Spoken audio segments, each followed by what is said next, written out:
আমরা আমাদের যারা প্যানেলিস্ট আমরা নির্ধারণ করেছি তাদের কথাই শুনবো। আচ্ছা, সরি আমি একটুখানি এই ইন্টারাপ্ট করছি কমিটি আমার বোঝার, আমার আন্ডারস্ট্যান্ডিং এর জন্য।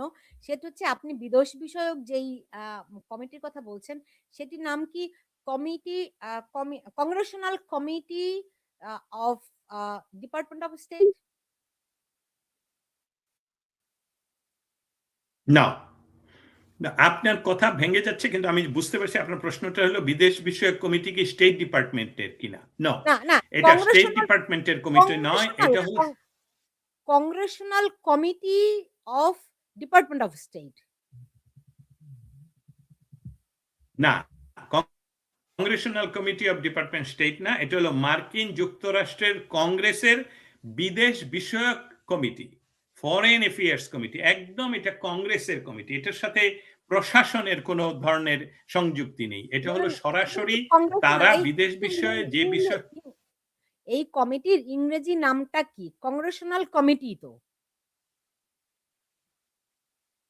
Foreign affairs committee of Congress, that means Congressional committee, আপনি যদি ওইভাবে নেন foreign affairs committee, US Congress.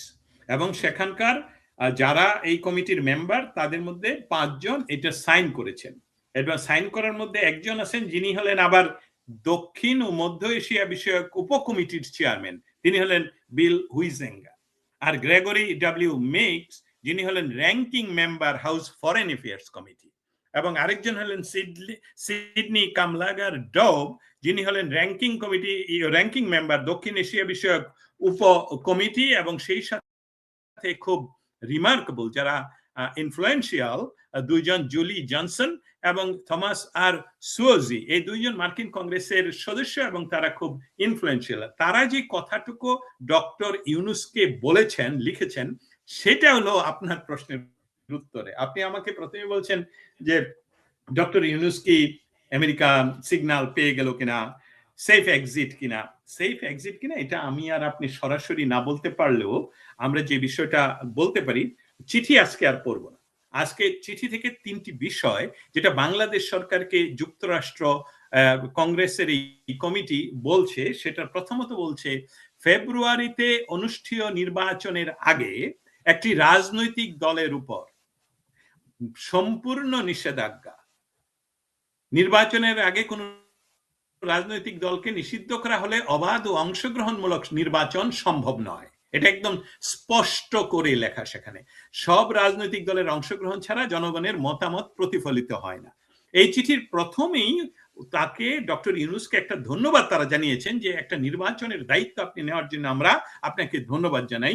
আমি সেখানে একটু হাস্যরস সবসময় করে আসছি যে ডক্টর ইউনুসকে কিন্তু কেউ গান পয়েন্টে বা অনুরোধ করেন যে ভাই আমরা তো নাই, আপনি এসে দেশকে উদ্ধার করেন। অতএব ওনাদের ধন্যবাদ ওনারা জানিয়েছেন, কিন্তু প্রশ্ন রেখে গেছেন যে একটা রাজনৈতিক দলকে বন্ধ রেখে বা তাদের কার্যক্রম বন্ধ রেখে আপনি কিভাবে নির্বাচন করবেন। এবং সেখানে উল্লেখ করেছেন, এটা দ্বিতীয় আমার দেখা, আমার এই চিঠি থেকে নেয়া, সে তাদের চিঠি থেকে দ্বিতীয়, সেখানে উল্লেখ করেছেন 2024 সনের এবং 2018 সনের নির্বাচনকে আমেরিকান যুক্তরাষ্ট্রের পররাষ্ট্র দপ্তর ও বহু আন্তর্জাতিক পর্যবেক্ষক এই সুষ্ঠু এবং অবাধ বলে মনে করেনি।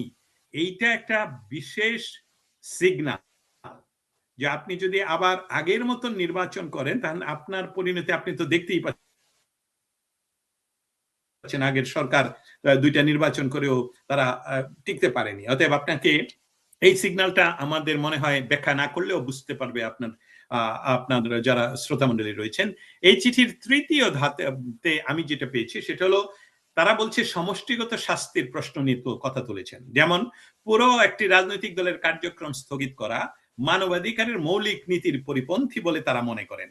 তাদের বক্তব্য খুব পরিষ্কার, ব্যক্তিগত অপরাধ থাকলে ব্যক্তির বিচার হবে, কিন্তু পুরো দল বা মতাদর্শকে শাস্তি দেওয়া গণতন্ত্রের সঙ্গে যায় না। অতএব আমাদের একটি কথা এখানে মনে রাখতে হবে যে গুরুত্বপূর্ণ দিকটি হলো যুক্তরাষ্ট্র বাংলাদেশকে একটি গুরুত্বপূর্ণ অংশীদার হিসাবে মনে করে এবং গণতান্ত্রিক রূপান্তরের সহযোগিতা তারা আগ্রহ প্রকাশ করেছে। আমরা যদি বলি এটা কি একটা হুমকি, আমি বলবো এটা হুমকি নয়, কিন্তু এটি একটি কূটনৈতিক সতর্কবার্তা। আই রিপিট ইট, একটি কূটনৈতিক সতর্কবার্তা। আমার দৃষ্টিতে এই চিঠি আন্তর্জাতিক মহলে বাংলাদেশের বর্তমান রাজনৈতিক পরিস্থিতি নিয়ে গভীর উদ্বেগের প্রতিফলন। এটি উপেক্ষা করার বিষয় নয়। অতএব আমরা যদি এটাকে কাউন্ট করি, এটা একটা পয়েন্ট হিসেবে কাউন্ট করি। সেকেন্ড পয়েন্টে ভারতের পররাষ্ট্রমন্ত্রী তারেক জিয়া রিটার্নিং সম্বন্ধে কি বলল সেটাও আরেকটা পয়েন্ট। তাকে বলা হলো যে উনি কিন্তু বলেছেন গত আমি বলবো 72 ঘন্টার ভিতরে বা মনে করেন গত 5 দিনের ভিতরে পররাষ্ট্রমন্ত্রী কিন্তু উল্লেখ করেছেন, তারেক জিয়া সম্বন্ধে মন্তব্য করেছেন যে ওনার দেশে ফেরাটা আপনারা নির্বাচন প্রক্রিয়ার অংশ হিসাবে দেখবেন বা ভারত সেটা সেইভাবে দেখছে। অতএব প্রথম গেল ইউনাইটেড স্টেটসের ক্যাপিটাল হিলের চিঠি, দ্বিতীয় সবচেয়ে ইনফ্লুয়েন্সিয়াল যে রাজনৈতিক শক্তি বাংলাদেশের প্রেক্ষাপটে সেটা হলো ভারত, এবং ভারতের পররাষ্ট্রমন্ত্রী যে কথা বলেছেন এটাকে আনলাম। তৃতীয়ত এখন দেখুন, যেটা আপনাকে ধন্যবাদ জানাই, আপনি কিন্তু আমি দেখলাম এক সপ্তাহে যে কাজগুলো আপনি করে যাচ্ছেন ফ্যান্টাস্টিক। সেখান থেকে আমি উদ্ধৃতি নিয়ে প্রথমেই বললাম যে জুলাই ষড়যন্ত্রের প্রথম সারির সকলেই চলে যাচ্ছে জামাতে। কেন চলে যাচ্ছে? এটা কি তাদের সেফ এক্সিট? যদি এটা তাদের সেফ এক্সিট কেউ মনে করতে পারে, কিন্তু তাদের জামাতের A team, B team, C team, D team, জামাতের এবি পার্টি সকলেই এখন যখন দেখছে যে এখানে খেলাটা জমে গেছে অন্য প্ল্যাটফর্মে, অন্যভাবে, সেখানে তাদের সেই জুলাইয়ের যে তারা যে মেটিকুলাসলি ডিজাইন করে মানুষকে যে ব্ল্যাকমেইল করে তাদের সিস্টারদেরকে বাদ দিয়ে তারা এখন জামাতের কোলে গিয়ে তারা চেষ্টা করছে সেফ থাকার জন্য। What about doctor Yunus? Let me tell you about doctor Yunus. Doctor Yunus যেটা একটা মনস্টারের মতন উনি অ্যাক্ট করেন, উনার আসলে কোনো প্রতিক্রিয়া হয় না, বিক্রিয়া হয় না। উনাকে দেখবেন যে উনি কোনো ধরনের ক্রিয়া করেন না, এবং এই যে তাদের একটা নিজেদের তৈরি একজন সন্ত্রাসীকে নিজেরা হত্যা করে যে একটা জানাজার আয়োজন করা হলো, সেখানে দেখবেন তার টুপি মাথায়, এই ডক্টর ইউনূসের টুপি মাথার অবস্থানটা দেখবেন যে কত ধরনের ফেক বিষয়টা দেখা যায়। মানে অতএব ডক্টর ইউনূস মনে করে যে ফ্রান্স অথবা আমেরিকা, কারণ ফ্রান্সে তার প্রচুর ইনভেস্টমেন্ট, ডকুমেন্ট গুলো আমার কাছে আছে, আপনাকে শেয়ার করবো পরে, প্রচুর ইনভেস্টমেন্ট, ফ্রান্স তাকে নিয়ে যেতে পারে, অথবা আমেরিকার আমরা বিশ্বাস করি, যদিও এটা আমার মুখ দিয়ে বললে আবার প্রমাণ চাবে মানুষ, প্রমাণও আমি করতে পারবো যে উনি আমেরিকান নাগরিক, সেই হিসাবে আমেরিকাতে হয়তোবা উনি সেফ এক্সিট পাবেন। কিন্তু যত সেফ এক্সিটের কথাই বলা হোক না কেন, বাংলাদেশের প্রেক্ষিতটা একটু ভিন্ন এই জন্যে যে সেখানে প্রতিদিন প্রত্যেকটা মুহূর্ত খুবই, আমি বলবো যে টালমাটাল অবস্থা। অতএব যেহেতু একাধারে তাদের জামাতের নিয়ন্ত্রিত বিচার বিভাগ, জামাতের নিয়ন্ত্রিত অন্যান্য বিভাগ, বিচার বিভাগের কথাটাই বলি, তারা সেই তত্ত্বাবধায়ক সরকার ব্যবস্থা ফিরিয়ে এনেছেন। অতএব এখানে ইতিমধ্যে বাংলাদেশে যেহেতু, আমি যদি এইভাবে বলি যে আভ্যন্তরীণ রাজনৈতিক উত্তেজনা, আন্তর্জাতিক প্রক্রিয়া একসঙ্গে গতিশীল, শুধু একটি বিবৃতি নয়। 23শে ডিসেম্বর তারিখে মার্কিন কংগ্রেসের যে 5 জন সিনিয়র যে চিঠি লেখলেন, তার প্রেক্ষিতে বাংলাদেশের ডক্টর ইউনূস সরকার যে বিষয়টা এখন করছেন, তারা কিন্তু আওয়ামী লীগের ট্যাগ দিয়ে অত্যাচার আরো বাড়িয়ে দিয়েছেন। এটা করার একটা মৌলিক কারণ হতে পারে সেফ এক্সিট, যে আমাদেরকে যদি সেফ এক্সিট দেওয়া হয়, মানে যেটা আমি একটা যুদ্ধক্ষেত্র থেকে উদাহরণ দিতে পারি, ইউক্রেনকে এখন বেশি করে আক্রমণ করছে রাশিয়া। এর অর্থ কিন্তু রাশিয়া যদি আসলেই তাদের টেবিলে বসতে হয়, তাহলে যাতে সেখানে তাদের হাতে যথেষ্ট পরিমাণ ক্যাপাসিটি থাকে দেন দরবার করার জন্য। আমার মনে হচ্ছে অতএব আপনার সাথে আমি এইভাবে একমত হতে পারি যে ইয়েস, সেফ এক্সিটের বিষয়ে কথা হচ্ছে, এবং গ্রিন সিগন্যাল পেয়ে গেছেন তারা, কিন্তু দেন দরবার চলছে কিভাবে এই সেফ এক্সিটটা আসলে তাদের জন্য সেফ হবে। ধন্যবাদ আপনাকে। ওকে, ওকে। আমার অনেকগুলো প্রশ্ন জমা হয়েছে। একটি করে আমি করতে চাই। ধরেন এরকম চাপ গত ১৬ বছরে আওয়ামী লীগের উপর অনেক দিয়েছে আমেরিকা। আওয়ামী লীগ সেগুলিতে কর্ণপাত করেনি। এখন ডক্টর ইউনূসের সরকার যদি সেগুলিতে কর্ণপাত না করে, তাহলে কি হবে? কিছু হবে? আপনি প্রশ্নটা সঠিকভাবে তুলে ধরেছেন। প্রশ্নটা তুলে ধরার একটা কারণ আমি মনে করি যে আপনি বুঝতে চাচ্ছেন যে এই সরকার কতটুকু ভার নিতে পারে। আর শেখ হাসিনা সরকার তো আমরা দেখলাম যে একাধারে 16 বৎসর বোধহয় উনি ছিলেন, বা 15 বছর 6 মাস উনি ছিলেন ক্ষমতায় এবং নির্দ্বিধায়। যেই 24 ঘন্টায় উনাকে সরিয়ে দেওয়া হয়েছে, সেটাও উনি যদি আরো 24 ঘন্টা আগে রিঅ্যাক্ট করতেন বা অ্যাক্ট করতেন, হয়তো বা অন্য ভাবে উনি নিয়ন্ত্রণ করতে পারতেন। ডক্টর ইউনূসের চারিদিকে একটি শক্তি, সেই শক্তিটা সম্বন্ধে আমরা জানি। আন্তর্জাতিকভাবে তাদেরকে সাপোর্ট দিচ্ছে, সেটাও আমরা জানি। বাংলাদেশের ভিতরে দুইটা পক্ষ ডক্টর ইউনূসকে মূলত সরাসরি সাপোর্ট দিচ্ছে। একটা হলো বাংলাদেশের সশস্ত্র বাহিনী। এই বিষয়ে যদি কারো কোনো দ্বিধা থাকে, আমি তাদের সাথে আর এই বিষয়ে আলাপ করতে চাই না। বারবার প্রমাণ করতে হবে না যে এই সশস্ত্র বাহিনী ইউনূসের মূল চালিকা শক্তি।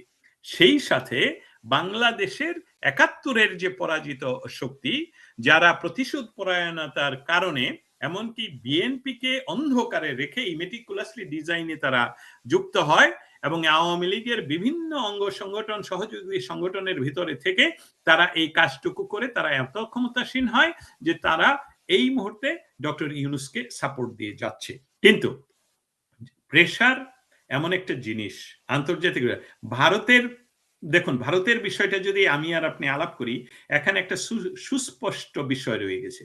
৭১ সনের স্বাধীনতা যুদ্ধে ভারত আমাদের বাংলাদেশের মুজিবনগর সরকারের অধীনে হয়ে যুদ্ধে অংশগ্রহণ করেনি। ভারত বাংলাদেশের যুদ্ধে অংশগ্রহণ করেছে যখন ভারতকে পাকিস্তান আক্রমণ করে বসে।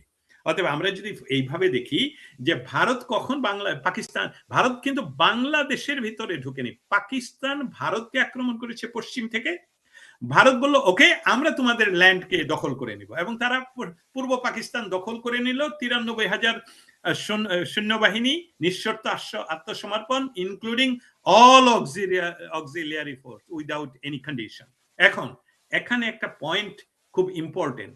বাংলাদেশের বর্তমান কথা অনেক হতে পারে, বর্তমান যে সরকার, এই সরকারের যে কিছু গুন্ডা বাহিনী, তারা যে নিয়ত বলে যে আমাদের প্রথম স্বাধীনতা ১৯৪৭ সনে, আমাদের দ্বিতীয় স্বাধীনতা ২০২৪ সনে, তারা নিজেরাই যদি ৭১-কে অস্বীকার করে, তাহলে ইতিহাসের পাতায় গিয়ে আমরা যদি ফিরে যাই, তাহলে ভারতের প্রধানমন্ত্রী যে বিজয় দিবস পালন করে আর বাংলাদেশের নাম নেয় না, সেটা তো আমাদের জন্য একটা বিরাট সমস্যার বিষয়। কারণ তারা বলবে যে তোমরা নিজেরাই যদি ৭১ না করে থাকো, তাহলে ১৬ই ডিসেম্বর তো পাকিস্তান এই ল্যান্ড আমাদের কাছে তুলে দিয়েছে, এটা তো আমাদের ইয়ে হবে, আমাদের যেটাকে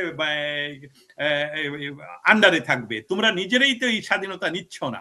এই বিষয়টা খুবই ইম্পর্টেন্ট। আমি এটা তুলে ধরলাম এই জন্যে যে এই সেফ এক্সিটের জন্য প্রেশার কতটুকু নিতে পারবে সেটা আপনি দেখতে পাচ্ছেন। যে ইন্ডিয়ান প্রধানমন্ত্রী যে কথাটা ৭১ সনে একটা যুদ্ধ হলো, সেই যুদ্ধে আমরা স্বাধীন হলাম, সেই স্বাধীনতা আসলে যৌথ বাহিনীর কথা বললেও ইস্টার্ন কমান্ডের প্রধান জেনারেল অরোরার কাছে ৯৩,০০০ সৈন্যবাহিনী অক্সিলিয়ারি ফোর্স সহ আত্মসমর্পণ করে, এটা কিন্তু বাংলাদেশের বাহিনীর কাছে করেনি। অতএব এই বিষয়গুলো যদি একত্রিত ভাবে করি, ভারত যদি সেখান থেকে ফিরে না আসতো, বাংলাদেশকে যদি স্বাধীনতা, বাংলাদেশকে যদি তারা বলতো যে না, মুজিবনগর সরকার উই ডোন্ট কেয়ার, আমরা পেয়ে গেছি, তাহলে কি ঘটতো? সেই ঘটনাটার প্রেক্ষিতে এটা তুলে ধরলাম এই জন্যে যে এই প্রেশারটা আসবে যে আমরা তোমাদের বন্ধু ছিলাম, এবং এই বন্ধুত্ব নিঃশর্ত নয়, এই বন্ধু ছিল যে যাতে উগ্রবাদ। একটুখানি আপনাকে একটু কারেকশন দিতে চাই, সেটি হচ্ছে যে ভারতের কাছে আত্মসমর্পণ করেনি, তারা আত্মসমর্পণ করেছে যৌথ বাহিনীর কাছে। যৌথ বাহিনীর প্রধান ছিলেন অরোরা, সেই হিসেবে অরোরার কাছে, কিন্তু ভারতীয় বাহিনীর কাছে আত্মসমর্পণ করেছেন এটি কিন্তু নয়। সারেন্ডার্স এর যে কপি, ওখানে কিন্তু যৌথ বাহিনীর কথা আছে। জি, আপনি কন্টিনিউ করুন। এক্স্যাক্টলি আমি কিন্তু এই ঐতিহাসিক সত্যটা বলেই কথা বলছি। ঐতিহাসিক সত্যটাকে আমরাই তো অস্বীকার করছি। আমাদের দেশের যে এখনকার যে যাদের কথা যারা তারা অস্বীকার করছি, তারা বলছি 47-এর পর 2024, অতএব ওইটা যদি না থাকে তাহলে তো সেখানে আর যৌথ বাহিনীর অবস্থানও থাকে না। আমরা দেখতে পাচ্ছি জেনারেল অরোরা, আমরা দেখতে পাচ্ছি এবং ভারতের প্রধানমন্ত্রী সে আবার সেই কথা উল্লেখ করেননি বাংলাদেশের কথা। অতএব আমি যেটা এটাতে সিগন্যাল দিতে চাচ্ছি যে 71 সনে বাংলাদেশ স্বাধীনতার সময় ভারতের যে ইচ্ছে, সেই ইচ্ছেটা হলো তাদের পূর্বে বাংলাদেশ এমন একটি দেশ হবে যেখানে ভারতের জন্য কোনো ধরনের উগ্রবাদের সৃষ্টি হবে না, চারণভূমি হবে না, এই ধরনের চিন্তা চেতনার ভিতর থেকে। অতএব বাংলাদেশ যদি সেখান থেকে আবার চলে যায় পাকিস্তানের মতন, তাহলে এই প্রেশার ভারত সবচেয়ে বেশি আসবে বাংলাদেশের উপরে, এই বর্তমান সরকারের উপরে। আন্তর্জাতিকভাবে রাশিয়া দেখুন, তারাও তাদের মতামত ইতিমধ্যে সুস্পষ্টভাবে জানিয়ে দিয়েছে যে সে কি ধরনের বাংলাদেশ দেখতে চায় এবং 71 সনে তারা কি ধরনের সহযোগিতা করেছিল। অতএব আমি এর মাধ্যমে বুঝাতে চাই যে 15 বা 15.5 বছর 6 মাস শেখ হাসিনা যেভাবে প্রেশার নিয়েও দেশ পরিচালনা করেছিলেন, কারণ তার সাথে ছিল বন্ধুরাষ্ট্র ইন্ডিয়া, তার সাথে ছিল বিশ্বের এমনকি ব্রিটেন, এমনকি আমেরিকা। আমি অন্ততপক্ষে 20-25 বার প্রশ্ন তুলেছি স্টেট ডিপার্টমেন্টে যে শেখ হাসিনার সরকারকে আমেরিকা আপনারা নিঃশর্ত নয়, বিভিন্ন ভাবে আপনারা এই সরকারকে সহযোগিতা করে বাংলাদেশ থেকে সমস্ত টেরোরিজমের মূল উৎপাদন করেছেন। এখন ভবিষ্যতে এই সরকারকে সহযোগিতা যদি আপনারা না করেন, আবারও তো উগ্র সন্ত্রাসবাদ ফিরে আসবে। ঘটনা কিন্তু সত্য হলো, উগ্রবাদ ফিরে এসেছে এবং সেই সাথে আমাদের বর্তমান প্রেসিডেন্ট, আমেরিকান প্রেসিডেন্ট, উনি কিন্তু নিজে জানেন যে ডক্টর ইউনূস 2016 সনে উনি প্রথমবার নির্বাচিত হওয়ার পর প্যারিসের ইউনিভার্সিটিতে যে একটি ওই বিশ্ব বা আমেরিকা একটি রাহুগ্রাস সে গ্রস্ত, সেই কথাটা কিন্তু ওনার টেবিলে ভিডিও ডকুমেন্ট সহ আছে। অতএব এই সরকার কোনো ধরনের প্রেশার নেওয়ার সক্ষমতা রাখে না। আপনাকে আমি এটাও বলতে পারি যে দিনক্ষণ, টাইম, মিনিট, সেকেন্ড বোধহয় গণনা শুরু হয়ে গেছে। জি। আমি অবশ্য এতটা ভাবতে মানে বলতে চাই না। আপনি যেহেতু বলছেন নিশ্চয়ই দায়িত্ব নিয়েই বলছেন। কিন্তু ধরেন এই যে এনসিপি আজকে যেই মাহফুজ আলম আজকে সন্ধ্যায় ঘোষণা দিয়েছেন তিনি এনসিপিতে বিলং করেন না। এদিকে তাসনিম জারা এবং আরো 2 জন এনসিপি থেকে পদত্যাগ করেছে। একে, একে এনসিপি এর অনেকদিন আগেই উমামারা চলে গেছিল। অনেকেই চলে গেছে।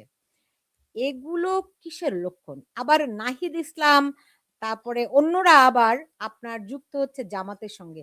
এই যে একদল জামাতের সঙ্গে যাচ্ছে, আরেক দল যাচ্ছে আপনার কোন দলের সঙ্গে নাই। তারা বলছে আমরা জামাতের সঙ্গে নাই। বা জামাতের কথা স্পষ্ট করে বলছে না যে আদর্শিক জায়গায় অমিল হচ্ছে। তো এনসিপি যে জামাতের আরেকটা টিম, এটি তো বাংলাদেশের মানুষ কম বেশি সবাই এখন উপলব্ধি করে। অনেক আগে থেকেই করে। তাদের বুঝতে এত দেরি হওয়ার কারণটা কি? নাকি তারা ওই যে জেগে ঘুমাচ্ছে, তারা এটা একটা কৌশল নিয়েছে সেফ এক্সিট এর অংশ হিসেবে, যেটি আপনি শুরুতেই বলছিলেন, একদল জামাতে আশ্রয় নিচ্ছে মানে সেফ এক্সিট জামাতের মাধ্যমে চাচ্ছে। আরেক দল অন্য কোনো পন্থায় যাদেরকে বলা হয় যারা অ্যাপয়েন্টেড হয়েছে, যেমন তাসনিম জারার বিরুদ্ধে এরকম অভিযোগ আছে। আরো বেশ কয়েকজনের বিরুদ্ধে এরকম অভিযোগ আছে যে যারা ট্রেন্ড হয়েছে, যারা অ্যাসাইন্ড হয়েছে এবং যাদেরকে আ উম তৈরি করা হয়েছে দীর্ঘ সময় নিয়ে। সো তাদেরকে বহিঃশক্তির কাছে সেফ এক্সিট এর জন্য খোঁজা হচ্ছে। ব্যাপারটা কি এরকম ইকুয়েশন দেখতে পাচ্ছেন? আমি আপনি যেভাবে ইকুয়েশনটা আমার সামনে তুলে ধরলেন, আমি দ্বিমত পোষণ না করলেও আমি অন্য একটা ভার্সন তুলে ধরার চেষ্টা করছি, যেভাবে বিষয়টা আমি অ্যানালাইসিস করছি বা দেখছি। প্রথমত দেখতে হবে যে যেই সকল নারী সদস্যরা, আমি একজনকে দেখলাম আপনার সাথে টক শোতেও, উনি বোধহয় 6 মাস আগেই পরিত্যাগ করেছেন। তারা কিন্তু হ্যাঁ, তারা কিন্তু বলতে চাচ্ছেন যে আমাদেরকে মিসগাইড করা হয়েছে, আমাদেরকে বলা হয়নি, আমরা কেন জামাতের সাথে যাব, আমরা চেয়েছিলাম অন্য বাংলাদেশ, আমরা চেয়েছিলাম নতুন সংবিধান। আমি এখানে বিষয়টা অন্যভাবে তুলে ধরতে চাই। লক্ষ্য করুন, এদের বয়স যদি দেখুন, সেখান থেকে 15 বছর যদি মাইনাস করে দেন, তাহলে দেখবেন তারা তখন টিনেজার ছিল। এই টিনেজার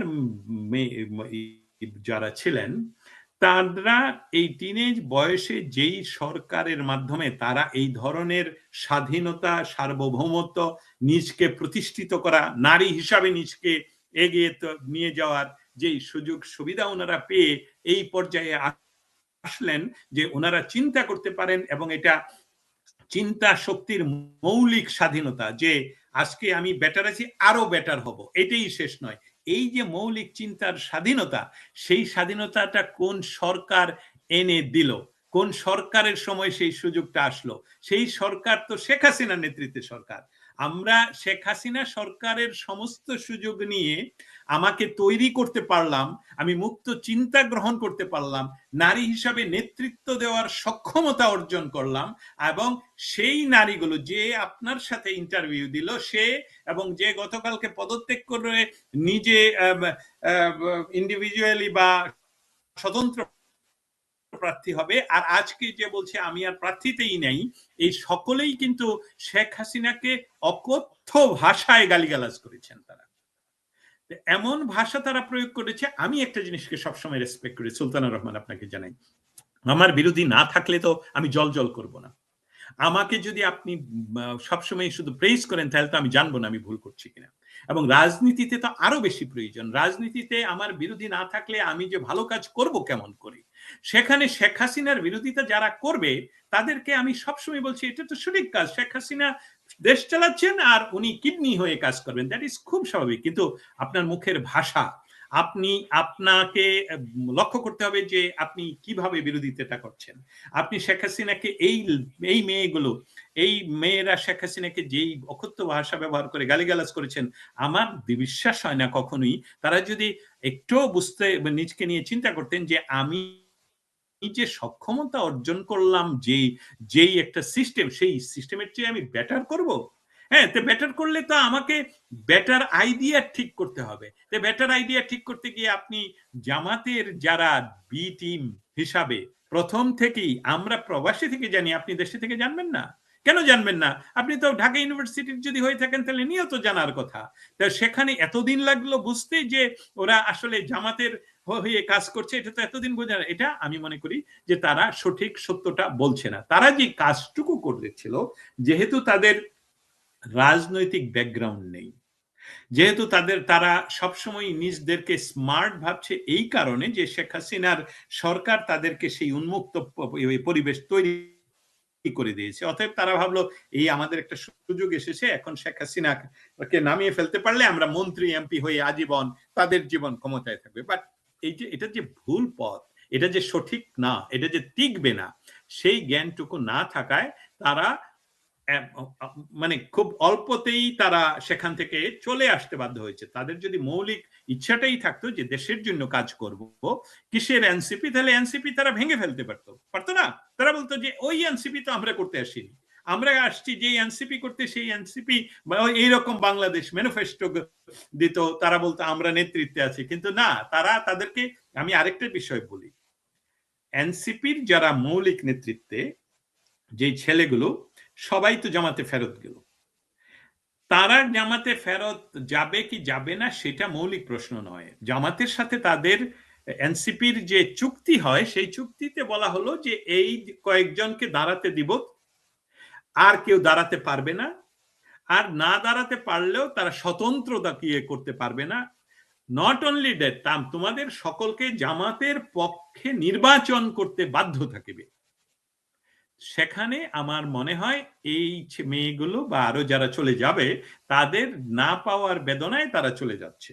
তাদেরকে যদি কালকে বলা হয় যে তোমাকে এমপি, তোমাকে ওই জায়গায় দেওয়া হলো, নমিনেশন দেওয়া হলো, তাহলে আমার দৃঢ় বিশ্বাস তারা আবার ভুলে যাবে যে তারা, কারণ নীতি এবং নৈতিকতা। আপনি কিন্তু হঠাৎ করে সাংবাদিক হননি সুলতানা রহমান, আপনাকে চেনে না জানে না এমন কোন সাধারণ মানুষ আমি খুঁজে পাইনি আজকে। আমাকে বহু মানুষ চেনে না, আপনাকে চেনে সবাই, কারণ আপনার যে সাংবাদিকতার রুট, এটা তো আপনি তৈরি করেছেন, তাই না? কাজটা তো করতে হয়েছে ওয়ান বাই ওয়ান। এখন এই এনসিপির সবাই হঠাৎ করে শেখ হাসিনা বিরোধী, কে তুমি কে আমি কে, রাজাকার, প্যাটেন্ট বাই রাজাকার জামাতে ইসলাম, এবং তাদেরকে সামনে রেখে এরা মনে করলো যে আমরা টিকে যাবো। অতএব টেকার জন্য, রাজনীতি করার জন্য শিশুকাল থেকেই, একদম আমি মনে করি শিশুকাল থেকেই রাজনৈতিক চেতনা, তারপর বাংলাদেশ একটি সুন্দর উর্বর ভূমি, ছাত্র রাজনীতি করা যায়, যেখানে আপনি প্র্যাকটিস করতে পারেন, সংসদের মতন প্র্যাকটিস আপনারা করতে পারেন।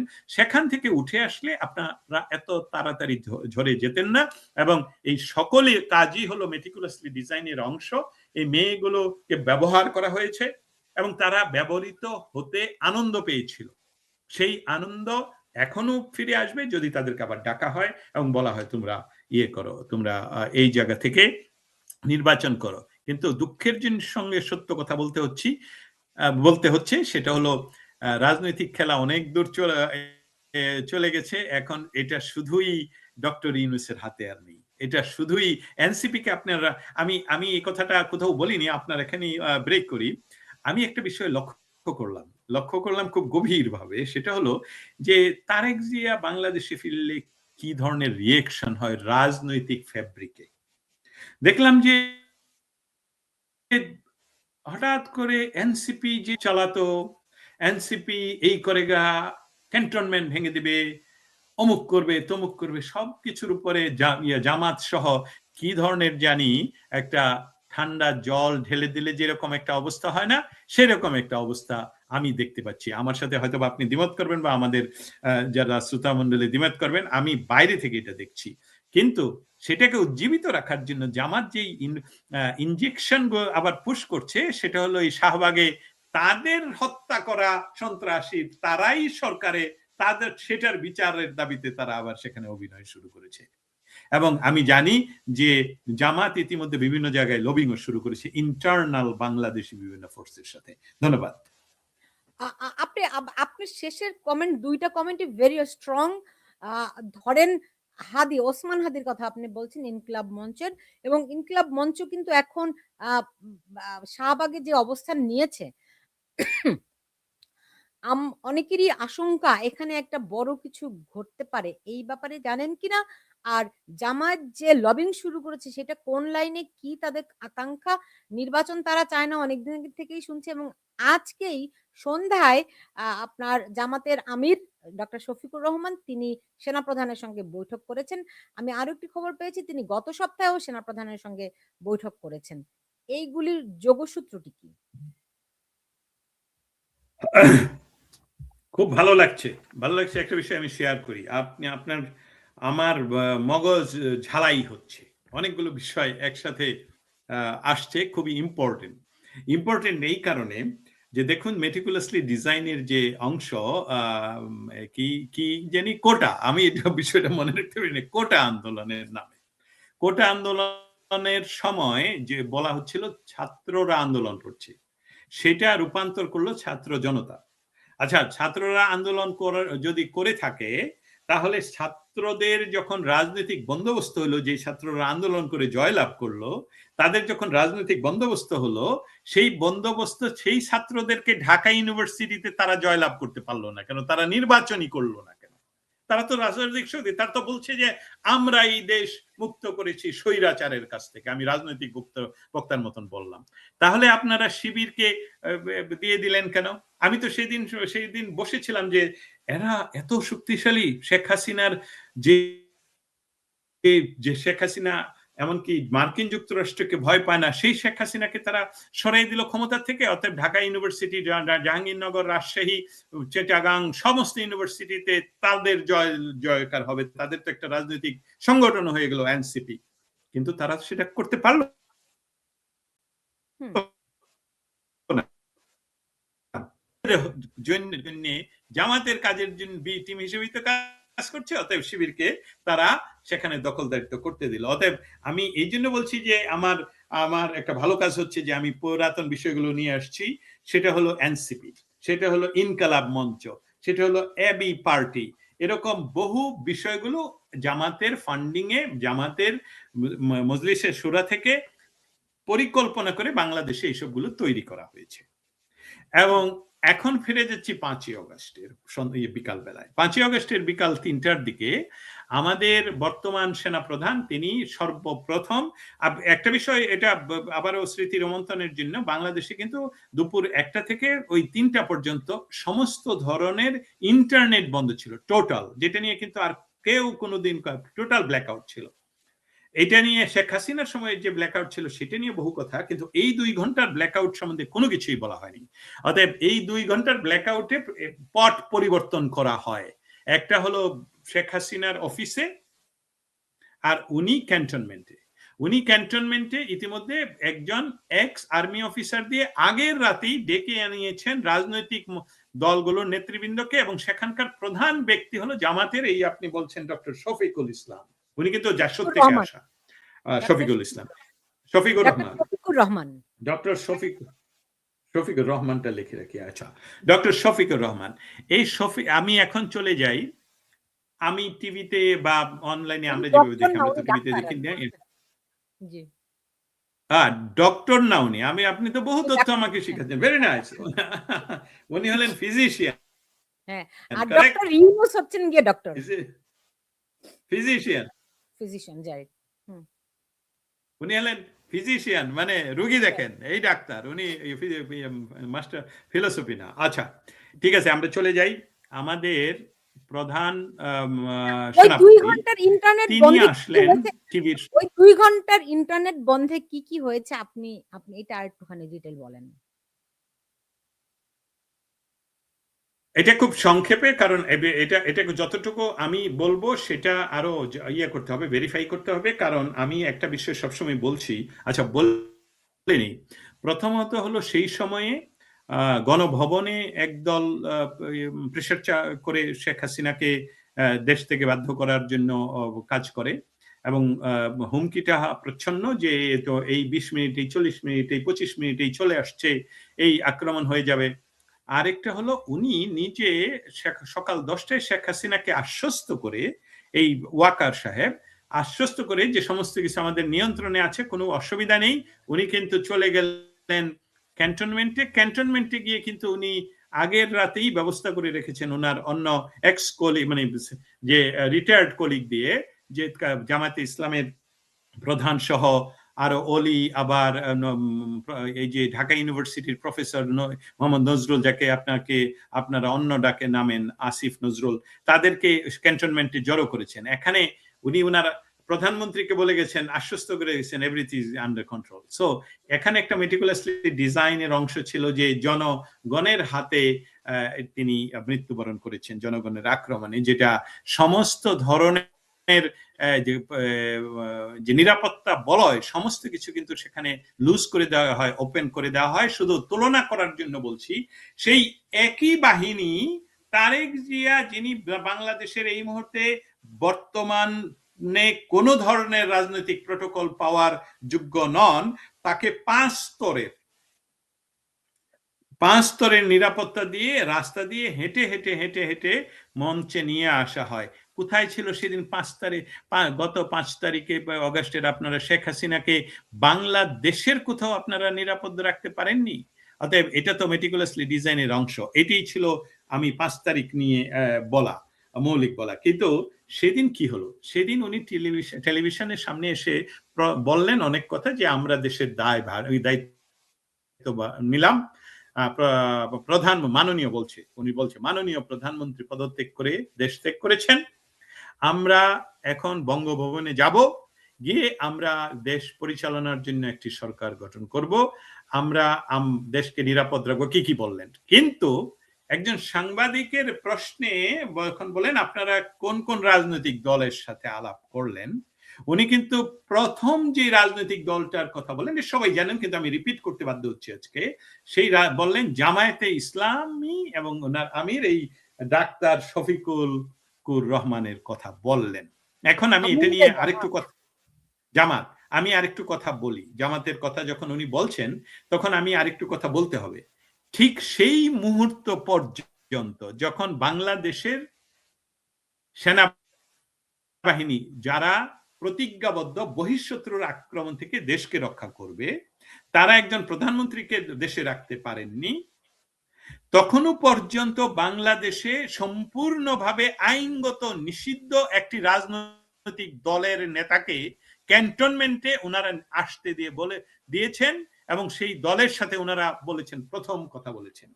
অতএব এটা ভবিষ্যতে যে কোনো সরকার, যে কোনো বাংলাদেশি সরকার এটা নিয়ে কথা, এই বিষয়টা আনতেই হবে কোর্ট মার্শালে। কারণ আমি ততক্ষণ পর্যন্ত আমি কোনো আইন ভাঙতে পারি না যে আইনটা এখনো পর্যন্ত বলবৎ। আইনটা যদি পরবর্তী মুহূর্তে চেঞ্জ হয় তখন আমি এটা কাজ করতে পারি। উনি তো আইন বলেন নাই যে আমি মার্শাল ল জারি করলাম, বাংলাদেশের সমস্ত আইন বন্ধ, অতএব আমি যার সাথে খুশি তার সাথে কাজ করব। এটা তো করেন নেই, করেছেন আইন ভঙ্গ করেছেন। অতএব আপনি যে তথ্য তুলে ধরলেন, গত সপ্তাহে তিনি আবার জামাতের আমির তার সাথে দেখা করেছেন। আজকে জামায়াতের আমির দেখা করার মৌলিক যে কারণ আমরা জানি, যতটুকু জানতে পেরেছি, এটা খুবই গোপন রাখা হয়েছে। এমনকি ডিজিএফ এর এরাও তেমন কিছু এখনো পর্যন্ত জানে না কি হচ্ছে, কি বিষয়টা নিয়ে আলাপ হলো।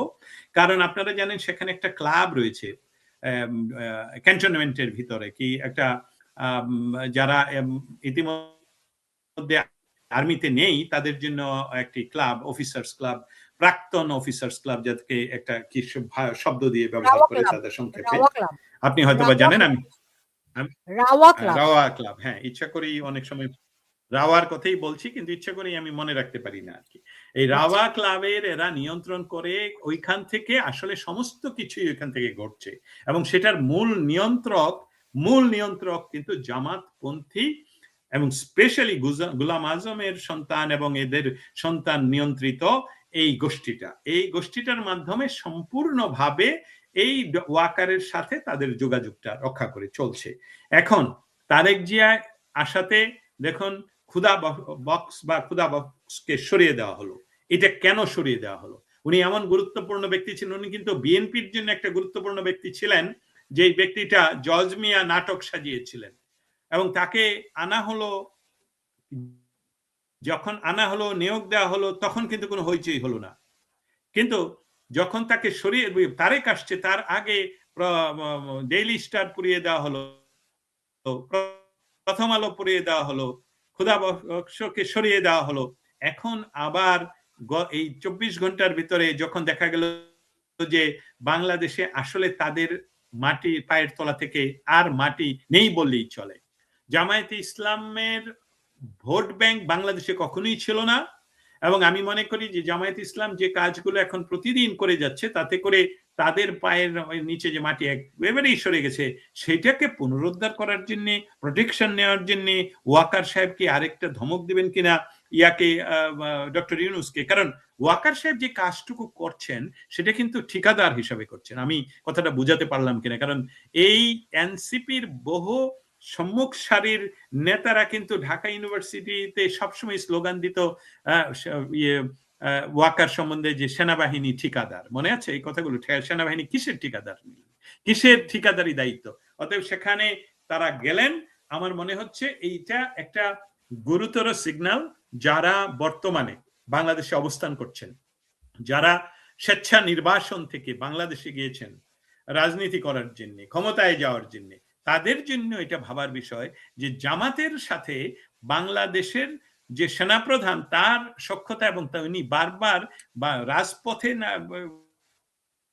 তাদের গুন্ডা বাহিনী নামিয়ে রেখে ওখানে গিয়ে কি আলাপ করেন, এবং এই এনসিপির সকল সদস্যদেরকে বাংলাদেশের সেনাবাহিনীর সাঁজোয়া জানে বহন করে সারা বাংলাদেশ, স্পেশালি আমাদের গোপালগঞ্জে যে গণহত্যা চালিয়ে দেওয়া হলো, সেই সেনাবাহিনী কেন করলো? অতএব আপনার যে তথ্য, এটার সাথে আমার অল্প কিছু তথ্য একসাথে মিলে যায়, যে এখানে একটা গভীর ষড়যন্ত্র হচ্ছে। মনে করা হচ্ছে যে শাহবাগে অন্য কিছু ঘটিয়ে নির্বাচনকে বানচাল করে দিয়ে, এমনকি তারেক জিয়া যাতে আবার চলে যেতে বাধ্য হয়, অথবা তার জীবনের প্রতি সংশয় হয়, তাহলে তো উনি আর থাকবেন না। কারণ ওনাকে দেশে আসার আগে আমরা এই কথাটা দুজন আলাপই করতে পারি। উনি দেশে আসার আগে কিন্তু বারবার বলছিলেন, দেশে ফিরে আসা শুধু আমার একার উপর নির্ভর করছে না, অতএব এই যে ডটগুলো একসাথে, সেখানে জামাত কি খেলা খেলছে, কালকে সকালে কি হবে, তারেক জিয়া যদি হুমকির মুখে পড়েন, উনি যদি সরে যান, নির্বাচন যদি ঝুলে যায়, আমেরিকান গ্রিন সিগন্যাল কি আসলে সেফ এক্সিট, না যদি এরকম হয় যে নির্বাচন চলছে আমাদের পার্শ্ববর্তী দেশ মিয়ানমারে, তাই না? মিয়ানমারের নির্বাচিত সরকারকে হটিয়ে দিয়ে তারা এত দীর্ঘ সময় পরে এখন ওই ব্যবস্থায় যাচ্ছে কিনা। তবে খুশির সংবাদ, আমরা বাঙালিরা অন্য জাতির মতন নয়। আমরা বাঙালিরা ইতিমধ্যে জেনে গেছি যে বাংলাদেশের পথ ছিল শান্তির পথ। বাংলাদেশের মানুষের উন্নয়ন, মানব সম্পদের প্রত্যেকটি সেক্টরে উন্নয়নের জন্য দায়ী শেখ হাসিনা। তো শেখ হাসিনার সরকারের পরে যদি এর চেয়ে বেটার কোনো সরকার আসতো, তাহলে মানুষ আবার শান্ত হয়ে পড়তো। মানুষকে যেহেতু উস্কানো হয়েছে যে আমরা আরো বেটার দেব, আমরা তোমাদেরকে ভোটের অধিকার দেব, আমরা সবাই এমপি হয়ে যাব, সবাই মন্ত্রী হয়ে যাব, ওরা একা খাচ্ছে কেন, শব্দগুলো কিন্তু এইসবগুলোই ছিল, যার জন্য তারা ওয়ার্ড ইউজ করতো। অতএব আশঙ্কা আপনার যেরকম আমারও এরকম, কিন্তু ভরসা রাখলাম বাংলাদেশের মানুষের উপর। না, নিঃসন্দেহে আমার কিন্তু বাংলাদেশের মানুষের উপর অনেক আস্থা। একথা সত্য যে দর্শক, আপনারা কি আমার সাউন্ড শুনতে পাচ্ছেন ক্লিয়ারলি? কারণ আমি বলি টেকনোলজিক্যালি আমি একটু চ্যালেঞ্জড পারসন। আমি একটু কম বুঝি টেকনোলজি। তারপরে যদি আমাকে একটুখানি জানাতেন যে আমার সাউন্ডটা ক্লিয়ার কিনা, আমি চেষ্টা করেছি এটা ঠিক করার। যাই হোক, যেটি আমি বলছিলাম যে বাংলাদেশের মানুষের উপর কিন্তু আমার অনেক আস্থা। আপনি যেটি বলছেন না যে আমরা একটু অন্যরকম জাতি, অন্যদের মতো নয়। আমরা নদীর দেশের মানুষ, আমরা জোয়ার ভাটার মানুষ, আমরা কাদামাটির মানুষ। আমরা হয়তো অনেক সময় এদিক ওদিক খেই হারাই, কিন্তু আবার সময় মতো কিন্তু আমরা আবার ঠিক লাইনেও উঠে যাই। আমরা জানি কোথায় আমাদের শক্ত হতে হবে। সো আমরা একটু ভুলভ্রান্তি করি, আবেগতাড়িত হই। ওইটা একটুখানি ক্ষমা সুন্দর দেখবেন আরকি। সেজন্য আমি বাংলাদেশের মানুষের উপর অনেক ভরসা রাখি, আস্থা রাখি। যাই হোক, যেটা বলছিলাম যে আপনি যেই ব্যাখ্যাগুলি দিলেন আমার কাছে মনে হয় খুবই অসাধারণ এবং একদমই পাজেলের মতো মিলে যায়। হ্যাঁ? উম আমরা ঠিক জানি না কি হচ্ছে, কিন্তু যেই সংশয় আছে, আবার যে প্রশ্নগুলো আছে, বিশেষ করে নির্বাচন যে এই সরকার দিতে চায় না এবং জামায়াত যে নির্বাচন চায় না, এনসিপিও নির্বাচন চায় না, সেটি তো তারা নানানভাবে বলেছে। স্পষ্টতই বলেছে যে তারা চায় যে জুলাই সনদ আগে হবে, তারপরে নির্বাচন। তারা চায় গণভোট আগে, তারপরে নির্বাচন। তো এইভাবে করে সুতরাং তারা তো বিভিন্ন সময় টালবাহানা করেছি। এখন আমরা এই এই চূড়ান্ত ক্ষণে পৌঁছে গেছি কিনা? দস্তগীর জাহাঙ্গীর, আপনি কি আমার কথা শুনতে পেয়েছেন? আমি পূর্ণটা শুনেছিলাম, কিন্তু পূর্ণটা শুনতে পাইনি। আপনি যদি প্রশ্নটি হচ্ছে প্রশ্নটা গিয়ে আবার যে করেন তাহলে আমি এই যে ধরে।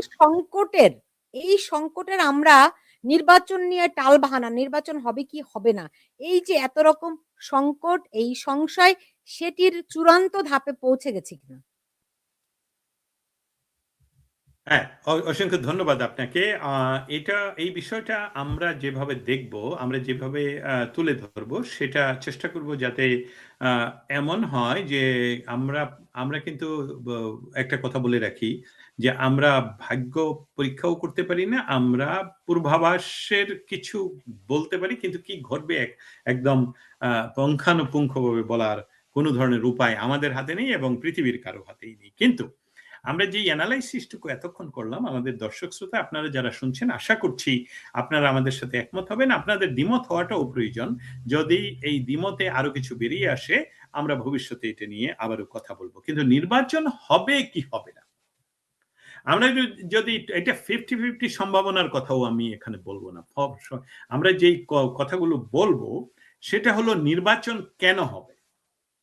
নির্বাচন না দিয়ে যদি আমি ক্ষমতায় থাকতে পারি, ক্ষমতাই যদি আমার মৌলিক লক্ষ্য হয়, যেটা এনসিপির নারী নেতৃবৃন্দ যারা এনসিপি থেকে চলে যাচ্ছেন, সুলতানা রহমান আপনার এক্সকিউজ মি, আপনার ইন্টারভিউ এসে ওনারা একই কথা বলে গেছেন যে আমাদের মৌলিক লক্ষ্যটাই দেখলাম যে যে কোনো উপায়ে যে কোনো ভাবে ক্ষমতায় যেতে হবে, ক্ষমতায় থাকতে হবে। কিসের জুলাই, কিসের অমুক, ক্ষমতায় যাওয়া, এমপি হওয়া, সেটাই আমাদের মূল লক্ষ্য। এটাই যদি মূল লক্ষ্য হয়, তারা কিন্তু সেখানে পৌঁছে গেছে। আপনি আমার সাথে একমত হবেন সুলতানা রহমান, তারা কিন্তু বাংলাদেশের এমন কোন সেক্টর নাই যেই সেক্টরগুলো তারা নিয়ন্ত্রণ করে না। তারা আর্মি নিয়ন্ত্রণ করে, তারা পুলিশ নিয়ন্ত্রণ করে, তারা বিচার বিভাগ পরিবর্ধন সমস্ত কিছু নিয়ন্ত্রণ করে, তারা বাংলাদেশের এক্সিকিউটিভ অফিসের সম্পূর্ণটা নিয়ন্ত্রণ করে, তারা এক্সিকিউটিভ অফিসের যারা এক্সিকিউটর, আমি সচিবালয়, তারা প্রথম সপ্তাহেই সেটা সম্পূর্ণভাবে দখলে নিয়েছে। অতএব একটি দেশ পরিচালনার জন্য আমি যদি পরিচালক হতে চাই, তাহলে নির্বাচিত হয়ে এসে যে কাজগুলো আমার উপর বর্তাবে বা আমি নিব, সেইটা আমি ইতিমধ্যে আমার হাতে, অতএব আমি এটা ছাড়বো কেন? এইটাই তো হলো জামাত এবং এনসিপি, এবি পার্টি, এই যে আরেকটা কি ইনকালাব মঞ্চ বা মঞ্চ, এই সমস্ত গুলোর তো তারা ক্ষমতায় আছে, এবং সেই সাথে তাদের সাথে রয়েছে কে? বাংলাদেশ সেনাবাহিনী। এই বাংলাদেশ সেনাবাহিনী যদি ইশারা দেয়, তারা কালকে ডক্টর ইউনূসকে ফেলে দেবে।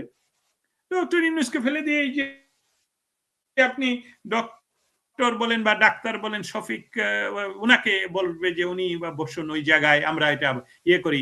কারণ তারা কিন্তু গণতান্ত্রিক রাজনীতিতে তারা বিশ্বাসী নয়। এই কথাটা সুযোগ হলো বিশ্লেষণ করার, যে তারা করে জামায়াত ইসলাম এবং এরা তার এবিসিডি গ্রুপগুলো হলো ক্যাডার রাজনীতি করে। ক্যাডার রাজনীতি আর গণতান্ত্রিক রাজনীতির মধ্যে পার্থক্যটা হলো এই, আমরা গণতন্ত্রের ভিতরে থেকে ক্ষমতায় গেলেই আমরা আমাদের নীতিটুকুই বাস্তবায়ন করব, বাকি সব আমরা বন্ধ করে দেব। এটার উদাহরণ দেই।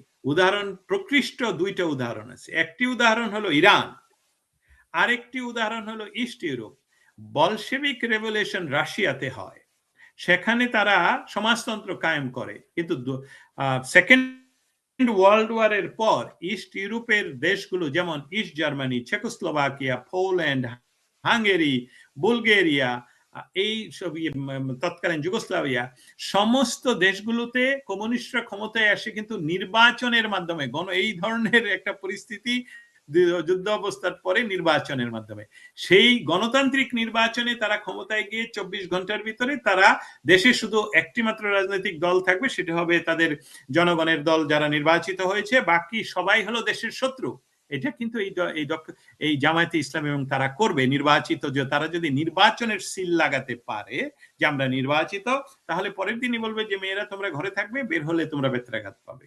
বাংলাদেশ নাই, এটা হলো পাকিস্তান, এবং এখানে 71 হলো ভারতের ষড়যন্ত্র। সমস্ত মুক্তিযোদ্ধারা হলো বা দেশ বিরোধী শক্তি, যেটা তারা 71-এ বারবার আপনারা পত্রিকা দেখলে পাবেন। অতএব তাদের এই ইচ্ছাটা তারা আবারও প্রকাশ করছে, এবং গত 48 ঘন্টায় ঢাকা থেকে যতগুলো মানুষ যারা আপনার মতন তথ্য নিয়ে কাজ করছে বা আমাদের সাংবাদিকতা জগতে যুক্ত, তারা কিন্তু এই আমাদের শাহবাগের এই ঘটনা যেটা আপনি আমাকে এখন স্মরণ করিয়ে দিলেন, এটা নিয়ে খুবই সংশয় আছে, খুবই চিন্তায় আছে যে যে কোনো সময় এরা করে দুর্ঘটনা ঘটাবে, তখনই যখন উত্তরপাড়া থেকে বলবে okay we are okay with that. অতএব এখানে যে আমাদের মানুষকে আমাকে একজন মেসেজ পাঠিয়েছেন যে ডক্টর ইউনূস মাহমুদুর রহমানকে দিয়ে ইনকিলাব মঞ্চকে রেডি করে রেখেছে শাহবাগে অ্যাটম বোম হিসেবে, যাতে ইলেকশন না হতে পারে। ওটা এনসিপির সেকেন্ড ভার্সন রাজনৈতিক দল হিসেবে আসছে। এক্স্যাক্টলি এটা একদম এর চেয়ে সুস্পষ্ট। ধন্যবাদ আপনাকে, যিনি পাঠিয়েছেন তাকে ধন্যবাদ জানাই যে এই তথ্যগুলো আপনারা যারা আমাদেরকে শুনছেন ঢাকা থেকে, যদি আপনারা আমাদের সকলকে আমাদেরকে এই তথ্যগুলো আরো প্রতি সেকেন্ডেই পাঠান, আমাদের জন্য সুযোগ হয়। একটি কথা এখানে তুলে ধরি, আপনাদের এই মেসেজগুলো পেলে কি কাজগুলো হয়। ঢাকা থেকে যখন জানানো হলো যে খালেদা জিয়া ইতিমধ্যে মুমূর্ষ বা মৃত্যুবরণ করেছেন এরকম কিছু, তখন আমাদেরকে এটাও জানানো হলো যে তাদের পরিকল্পনা হলো 16 ডিসেম্বর ঘোষণা করা হবে যে উনি মৃত্যুবরণ করেছেন। এই তথ্য যখন আমাদের কাছে চলে আসে বিশ্বব্যাপী, তখন কিন্তু সারা পৃথিবীতে একটি এই কথাটা ছড়িয়ে পড়ে যে ডক্টর ইউনূসের পরিকল্পনা, এবং স্পেশালি মাহমুদুর রহমানের কথা বলছেন যে এই ইয়ার আমার দেশ বোধহয় পত্রিকার নাম, না কি দেশ, সে এই পরিকল্পনা বাস্তবায়নের ইয়ে ছিল। সারা বিশ্বে যখন আমরা কথা বলতে শুরু করলাম যে এটা আরেকটা 15ই আগস্টের মতন মৃত্যু নিয়েও একটা ইয়ে হবে, তখন কিন্তু তারা এই দুঃসাহসটা দেখায়নি। অতএব আপনাদের তথ্য নিয়েই আমাদের কাজ, এটা জানাবেন। তবে আপনার কথাই ফিরে যাই সুলতানা রহমান, বাংলাদেশের মানুষের উপর আপনার মতন আমার চরম আস্থা আছে যে সমস্ত কিছুর উপর দিয়ে তারা প্রমাণ করেছে যে 2024 সনের জুলাই মাসে তারা যেভাবে মানুষকে ব্ল্যাকমেইলিং করে রাস্তায় নামাতে পেরেছিল, সেটা কিন্তু তারা সেই মুখোশ তাদের উন্মোচন হয়ে গেছে এবং মানুষ তাদের কাছ থেকে ফিরে চলে আসছে। এবং যখনই তারা বলছে 71 মানি না, এর দ্বারা কিন্তু এটা কিন্তু তারা বারবার বলতো প্রথম সপ্তাহে, প্রথম মাসে, সেটা মানুষ যখন প্রত্যাখ্যান করলো, তারা কিন্তু এখন আবার বারবার 71-এ ফিরে যায়। এবং তাদের প্রথম সারির অনেকেই বলেছে যে আমরা মুজিববাদ বিরোধিতা করাটা আমাদের ভুল ছিল, 71-কে মুছে দেওয়ার আইডিয়াটা আমাদের ভুল ছিল। এটা উল্লেখ করার মৌলিক কারণটা হলো ষড়যন্ত্র তারা করবে।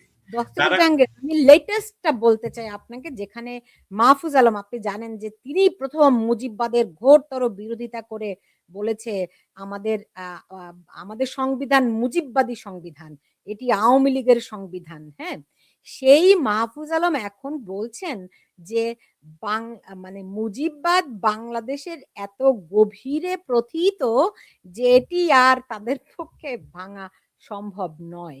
হ্যাঁ, তাদেরকে আন্দোলন চালিয়ে যেতে হবে। এটি বুঝতে তাদের 17 মাস লেগেছে। তারা তাহলে কি গবেষণা করেছে, কি পড়ালেখা করেছে, বাংলাদেশের কৃষ্টি, সংস্কৃতি, রাজনৈতিক দর্শন, এগুলি তারা কি বা বুঝেছে? যখন এই মাহফুজ আলমকে কি বলে মাস্টার মাইন্ড বলা হলো, তখন তাকে বিরাট এক জ্ঞানী লোক হিসেবে আবির্ভূত করা হলো। সেই জ্ঞানী লোকটি যখন বুঝতে পারে না যে বাংলাদেশের মাটির কত গভীরে এই মুজিববাদটা, আমি মুজিববাদ বলতে আমি কিছু বুঝি টুঝি না, আমি বুঝি মুক্তিযুদ্ধ আমাদের জাতিগত কোড। আরো সহজ করে বললে 1971 আমাদের জাতিগত পাসওয়ার্ড, যেটি এই পাসওয়ার্ড ব্যবহার করে তারা কিন্তু 24-এর আন্দোলনে তারা সফল হয়েছে। তারা আমাদের জাগরণী গান গেয়েছে, আমার দেশের পতাকা মাথায় বেঁধেছে, বঙ্গবন্ধুর ভাষণ ব্যবহার করেছে, রাইট, মুক্তিযুদ্ধের স্লোগান ব্যবহার করে, আমাদের এই জাতিগত পাসওয়ার্ড ব্যবহার করে আমাদেরকে সেখানে নিয়ে গেছে। কিন্তু তারা প্রথমে এসেই পাসওয়ার্ডটি রিসেট করতে চাইলো। ওটি তো আমাদের ইনবিল্ট, ওই পাসওয়ার্ড তো কেউ চেঞ্জ করতে পারবে না, এটা আপনার ইনবিল্ট। সুতরাং তখনই হোঁচট খাওয়া শুরু করলো। এখন 17 মাস এসে তারা উপলব্ধি করলো, আরে 1971 সালের যে পাসওয়ার্ড দিয়ে বাংলাদেশ তৈরি, এটি পাসওয়ার্ড তো একেবারে মাটির গভীরে, এর পাসওয়ার্ড তো বদলানো যায় না, যাবে না। হ্যাঁ, আরো অনেক অপেক্ষা করতে হবে। সো আমি বলতে চাচ্ছি যে আমি একটু শেয়ার করলাম আমার উপলব্ধিটা। তো থ্যাংক ইউ সো মাচ। আমি অবাক হচ্ছি আপনি দুর্দান্ত ভাবে যে এটা হলো built password. Nobody can change it. যায় না, Very nice. হ্যাঁ, Go ahead. মানে এই পাসওয়ার্ড তারা যেই বদলাতে আসবে সে ভেঙে যাবে, সেই রাষ্ট্র চালাতে পারবে না। এই আমাদের জাতিকে তাদের বোঝার সক্ষমতাই নাই, কারণ আমার পাসওয়ার্ড আপনি ব্যবহার করছেন, আমরা আবেগে চলে গেছি। ডেফিনেটলি ওই যে আমরা হয়তো আওয়ামী লীগকে অনেক সমর্থন দিতে পারি, কিন্তু এই জুলাইয়ের আন্দোলনে অন্তত 30 থেকে 40% মানুষ আওয়ামী লীগের ছিল। কিন্তু কারণ তারা যখন দেখেছে আমাদের সন্তানদেরকে আমাদের পুলিশ হত্যা করছে, সুতরাং কেউ কিন্তু তার আবেগকে রাখতে পারেনি, কারণ আমরা তো প্রতিবাদী জাতি, আমরা তো সংগ্রামী জাতি। সুতরাং ওই আওয়ামী লীগের বিরুদ্ধে কিন্তু আওয়ামী লীগেরই 30 থেকে 40% মানুষ মাঠে নেমেছিল। ফলে যেটি হয়েছে যে এখন তারা হোঁচট খাচ্ছে পদে পদে, এবং তারা হাল ছেড়ে দিচ্ছে। এখন তারা কি স্বেচ্ছায় হাল ছেড়ে দিছে, নাকি এই যে গ্রিন সিগন্যাল যেটি আমি আজকে আমার হেডলাইন করেছি সেটির সঙ্গে একীভূত?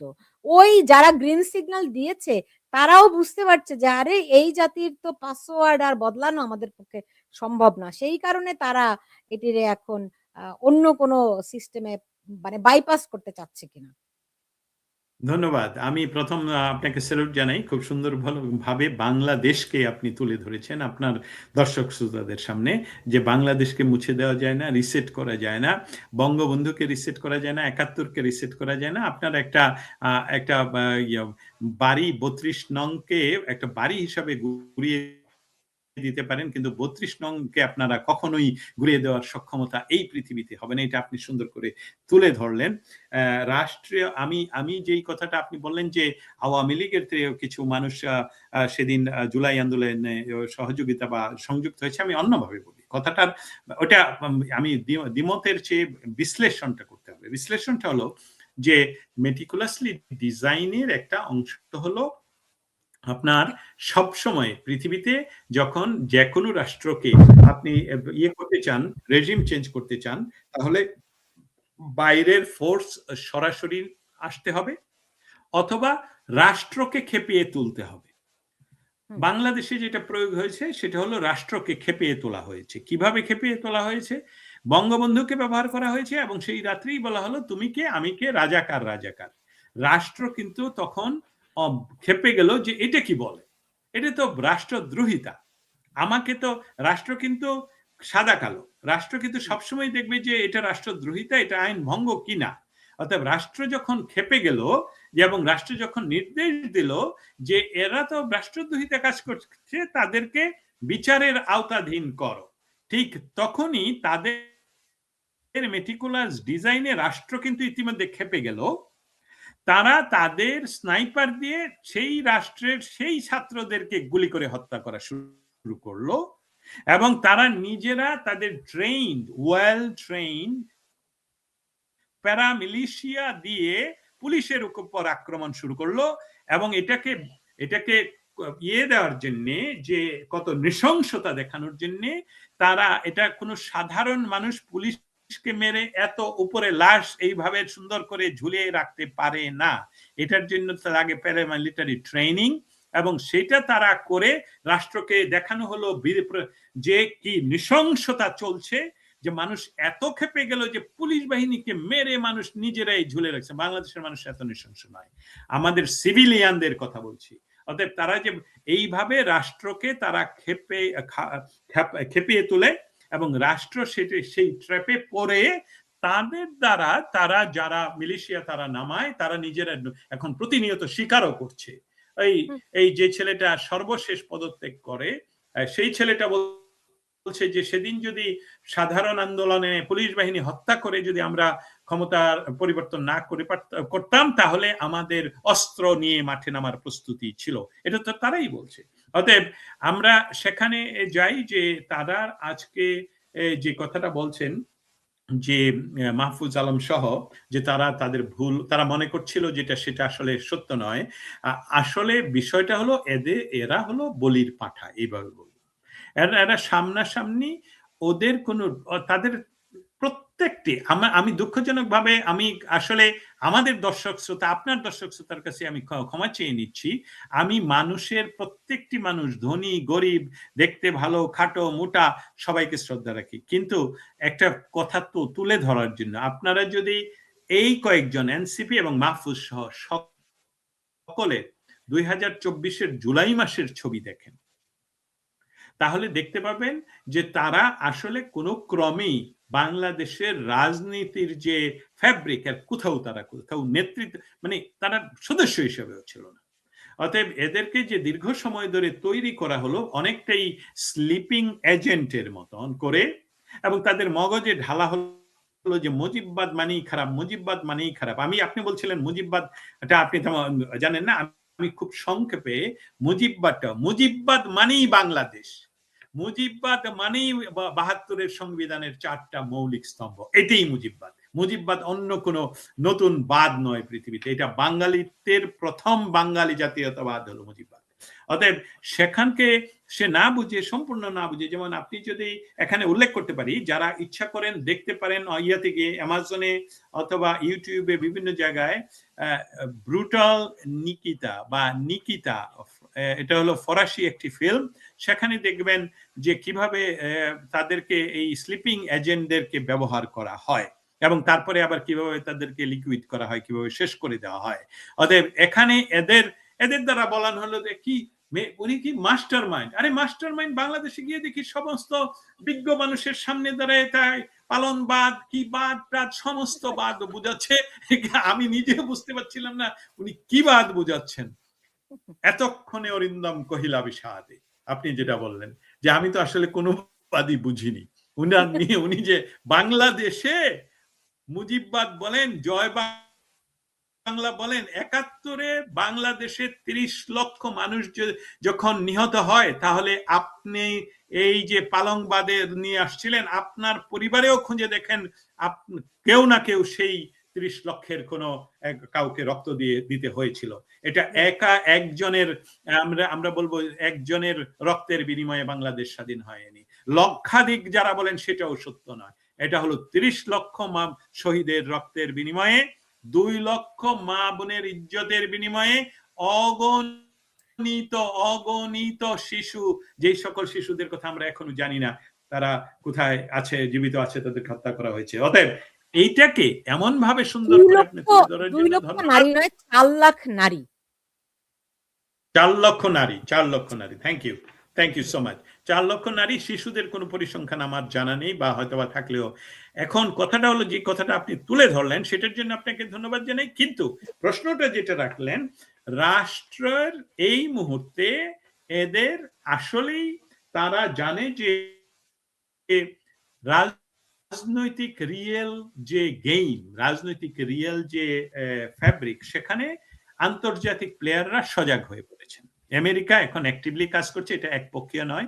ইন্দো প্যাসিফিক জোনে বাংলাদেশে ভেতরে এই ধরনের যারা উগ্রবাদের চাষ করে তাদেরকে ক্ষমতার বলয়ে রেখে ৭১-এর স্বাধীনতার মূল মন্ত্রকে বাদ দিয়ে সেখানে উলফার মতন সংগঠনকে আশ্রয় দিয়ে এখানে ভারতের সাথে যুদ্ধ খেলা খেলে এই অঞ্চলে কখনোই ভারতের জন্য নয়, ইন্দো প্যাসিফিক জোনে চায়নার জন্য নয়, এমনকি আমেরিকার যে স্বার্থ বঙ্গোপসাগর সহ, সেটাও সেখানে হবে না। অতএব আমি আবারও বলি, আপনি হয়তোবা এই ধরো, আমি যেভাবে বলি সেটাকে আপনি না বললেও আমি মনে করি যে আমার তথ্য আমাকে বলে যে টাইম গণনা শেষ। তাদের সেফ এক্সিট, তাদেরকে যে সিগন্যাল দেওয়া হয়েছে, নির্বাচন করো, ইনক্লুসিভ নির্বাচন করা পর্যন্ত যদি আপনি করতে পারেন আপনাকে ওয়েলকাম জানাই। আর যদি করতে না পারেন, কোথায় যাবেন, কিভাবে যাবেন, এখানে আরেকটা ব্যবস্থা রয়ে গেছে, সেটা হলো তত্ত্বাবধায়ক সরকার, সেখানে ছেড়ে দেন। আর জামাত মাটি কামড় দিচ্ছে এই কারণে, তার্কির কাছ থেকে টাকা নিয়ে এসেছে, তারা তুরস্ক থেকে, তারা আরো অন্যান্য পাকিস্তান থেকে তারা বিরাট ফান্ডেড অস্ত্র, মিলিটারি ট্রেনিং এবং কি পাকিস্তানি আইসিসের বাহিনী রয়েছে বাংলাদেশে। অতএব তাদের কথা হলো যে আমরা কি বিনা যুদ্ধেই ছেড়ে দেব তাদের? সেটার জন্যই আমার মনে হচ্ছে আপনি যে তথ্যটা আমাদের সকলের মাঝে শেয়ার করলেন, যে আমাদের ওয়াকার সাহেবের সাথে ডাক্তার, সুন্দর করে নামটা তো বলেন আপনি, নামটা আমি ভুলে যাই কেন, ডাক্তার শফিক সাহেব গেছেন দেখা করতে, এটা সেই শফিকুর রহমান দেখা করতে গেছেন। এটা হলো সেই ৭১-এর সর্বশেষ ১৪ই ডিসেম্বর যেভাবে ষড়যন্ত্র করে বাংলাদেশকে মেধাশূন্য করতে চেষ্টা করেছিল, তারা এই শাহবাগে বসে কি করছে, আপনারা সাবধানে থাকবেন, নিরাপদে থাকবেন। আশা করছি কিছুই হবে না, এরা নিশ্চিহ্ন হয়ে যাবে, বাংলাদেশ গণতান্ত্রিক পরিবেশে ফিরে আসবে। এবং একটি বিষয় আমি কেন জানি গত ১৬ মাসে কখনোই বলিনি, আমার এই মনেও হয়নি, কারণ রাজনৈতিক, আমি আমেরিকান জার্নালিজমের মৌলিক তত্ত্বে বিশ্বাসী। এটা হলো, তারা সবসময় বলে journalism is not a crime. এর কারণটা হলো যে new York time, Washington post সহ আমেরিকার সমস্ত পত্রিকা, এবং আমি বলবো সিএনএন সহ, ফক্স নিউজ সহ, সবাই এদেশের রাজনৈতিক শক্তিকে তারা এন্ডোর্স করে। এন্ডোর্সের বাংলায় বলে সাপোর্ট করে, ইংলিশ হলো সাপোর্ট বা বাংলায় হলো সমর্থন করে। অতএব একজন সাংবাদিকতার নিউট্রাল, এটা আমি বিশ্বাসই করি না। আমার একটা সাপোর্ট আছে, আমি বাংলাদেশের পক্ষের, আমি ৭১-এর পক্ষের। অতএব সেই জন্যে যে 14 মাস সময় গেল, আমি সুলতানা রহমান একটু সময় নিচ্ছি, 14 মাস সময় গেল, ওনারা বারবার বলেছিলেন, এই ইয়াংরা বলেছিল যে যে আমাদের বিকল্প আছে, তোমরা তো শেখ হাসিনার বিকল্প বের করে আনতে পারো নাই, অতএব আমার কেন জানি মনে হচ্ছে শেখ হাসিনাই ফিরে আসছেন বাংলাদেশে দ্রুত। এটা এই এখন আমার প্রশ্নটি কেন আমি জানি আপনাকে দৃঢ় এই বিশ্বাস। প্রশ্নটি আপনাকে আমি করতে যাচ্ছিলাম। শেখ হাসিনাই ফিরে আসছে। আমি বিভিন্ন জায়গায় সামাজিক যোগাযোগ মাধ্যমগুলোতে নানা রকম পোস্টও দেখতে পাচ্ছি। সেটি কিভাবে? একটি প্রশ্ন। আর আপনার আগের বক্তব্য থেকে ২ টি বিষয় আমি আপনার কাছে একটু প্রশ্ন রাখছি। সেটা হচ্ছে আপনি বলেছেন যে এই যাদেরকে বলা হয় কোট আনকোট পোলাপান, এই পোলাপানগুলা যে বলির পাঠা আ উম তারা কি অনুধাবন করতে পারছে? এবং আ বলির পাঠা আপনি আরেকটি শব্দ ব্যবহার করেছেন স্লিপিং এজেন্ট। তাদেরকে তৈরি করা হয়েছে, রাইট? সো তাদের ভবিষ্যৎটি কি দেখতে পাচ্ছেন? আপনারে আমি ৩ টি প্রশ্ন করেছি। সংক্ষেপ করে উত্তর দিবেন তার মধ্য দিয়ে শেষ করব। প্রথম জিজ্ঞেস করেছেন যে এই যে যারা স্লিপিং এজেন্ট বা বলির পাঠা, এদের ভবিষ্যৎ কি, এটা শুনেছি, আর 2টা শুনিনি। ও মাই গড! কি বলেন? আচ্ছা, বলির পাঠা আরেকটি বলেছে আপনি বলেছেন যে স্লিপিং এজেন্ট শব্দটি বলেছেন যাদেরকে তৈরি করা হয়, রাইট? সো এরা সেই স্লিপিং এজেন্ট ছিল বলে আপনি মন্তব্য করেছেন। তো এই স্লিপিং এজেন্টের পরিণতি তো আমরা বিভিন্ন সময়ে খুব খারাপ দেখি। ফলে এই বলির পাঠা কিংবা স্লিপিং এজেন্ট যাই বলেন না কেন, এই তথাকথিত পোলাপাইনগুলির ভবিষ্যৎটি কি? একটি প্রশ্ন। ২য় প্রশ্নটি হচ্ছে আপনি বলছেন যে শেখ হাসিনা ফিরছেন, শিগগিরই ফিরছেন। সামাজিক যোগাযোগ মাধ্যমগুলোতে আমি এই সংক্রান্ত অনেকগুলো পোস্ট আজকে থেকেই দেখছি। সো তিনি কিভাবে ফিরছেন, কবে ফিরছেন